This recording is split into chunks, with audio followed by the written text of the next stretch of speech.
వీళ్ళు ఫస్ట్ పెద్ద అబద్ధం ఏంటంటే అభినయ దర్శను నేను లైవ్ పెట్టానట.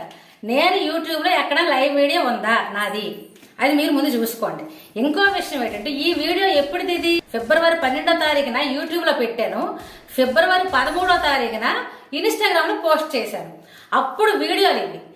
అది ఏ సందర్భంగా చేశాను, అది నేను ఈ పగడాల ప్రవీణ్ పగడాల మన దేవీ దేవతలను మన రామాయణాన్ని ఇష్టాసారం దూషించి అవహేళన చేసి వెకిలి నవ్వులు నవ్వి గేలు చేసి, గేలు అంటున్నారు కదా, ఎంత గేలు చేశాడు, ఎంత వెటకరించాడు, గుండె తరుక్కుపోయింది కదా ఆ టైంలో మనకి.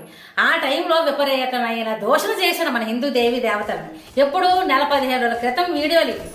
అయితే ఆ టైంలో కరుణాకర్ గారు వారోత్సవాలను పెట్టారు కదా, ప్రవీణ్ పగడాల మీద వారోత్సవాలు పెట్టారు. ఆ వారోత్సవాల మీద నేను రివ్యూ ఇస్తూ ఈ వీడియో చేశాను. ప్రతి దానికి కూడా స్పీచ్ లో వెటకరించి ఆహాహా ఊహు నవ్వాడు కదా ప్రవీణ్.